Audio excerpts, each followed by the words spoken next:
changing your life one story at a time. This is the Chicken Soup for the Soul podcast with Editor-in-Chief Amy Newmark. Hey, it's Amy Newmark with your Chicken Soup for the Soul.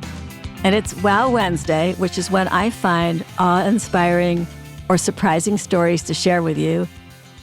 Today, I've got a couple of really funny stories from Chicken Soup for the Soul. I can't stop laughing. The book has just gone on sale, and I expect it to be a bestseller like all our humor books.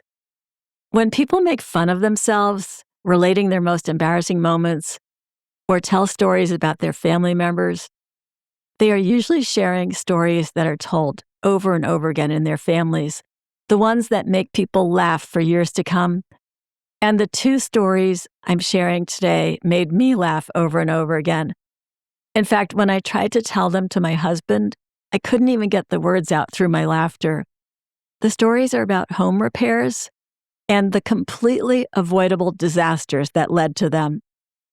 In our first story, Susan Jakubowski tells us that she and her husband were busy working and raising their 3 children, so they kept deferring their planned project, which was painting the garage door.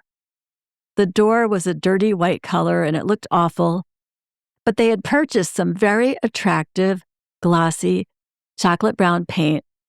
But unfortunately, the label said that there was an ideal temperature range for doing the painting, and in Michigan, it was often too cold or too hot, so the paint sat there unused for 2 years. And then finally, the opportunity arose. Susan's husband was away on business, and the kids were off camping.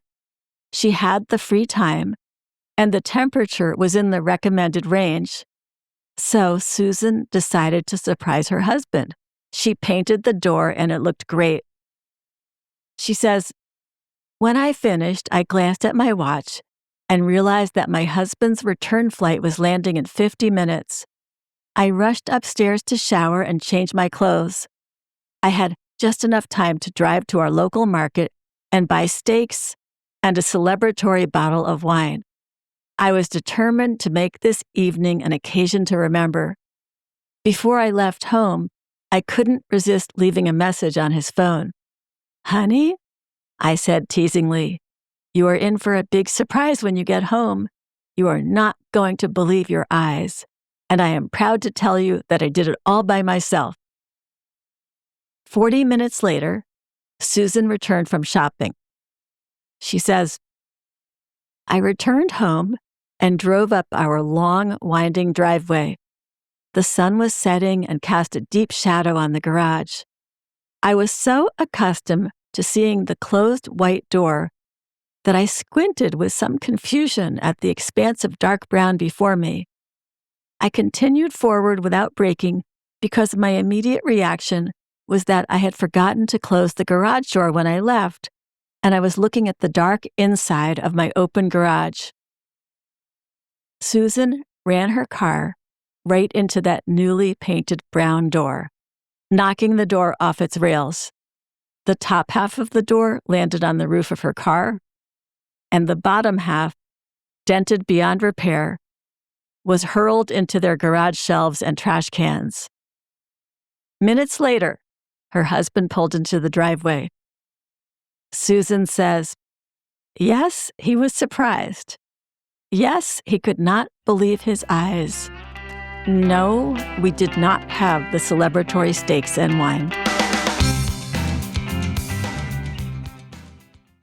I love sharing these stories with you on the podcast, and if you want to also read our stories and not just hear them, you can get as many as 11 free stories per week in your email if you sign up for one or more of our newsletters.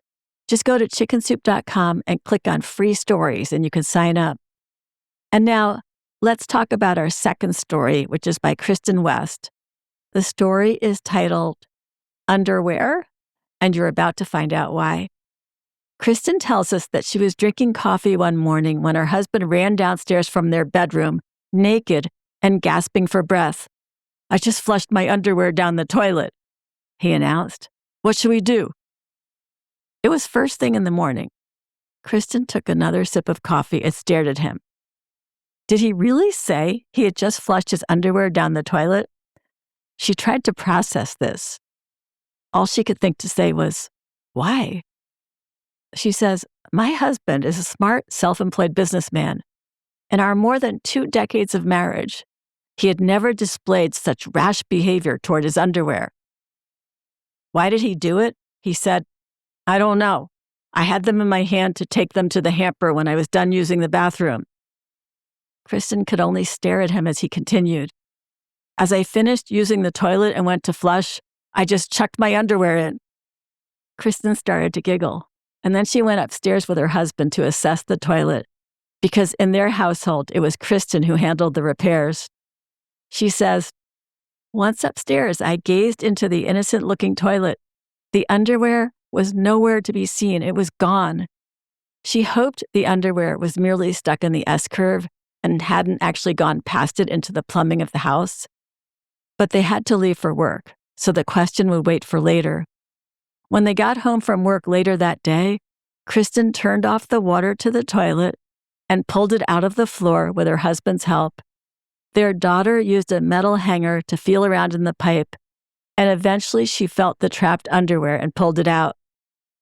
Kristen says, I threatened to frame the underwear and hang it in a prominent place as a friendly reminder to my husband that underwear should never be flushed down the toilet.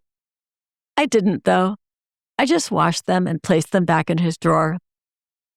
I'm Amy Newmark. If you'd like to read all 101 stories in Chicken Soup for the Soul, I Can't Stop Laughing, you can pick up a copy at Walmart, Barnes & Noble, Books A Million, Chapters Indigo, Meijer, Kroger, BJ's, Fred Meyer, Amazon, and your local independent bookstore. And you can also get it as an ebook and as an audiobook wherever you download your audiobooks. Thanks for listening today, and please come back for our next episode. I'm going to share a couple of stories from the audiobook version of our new book for grandmothers. Hearing the stories read by professional actors is a real treat for me, and I think you'll enjoy them too.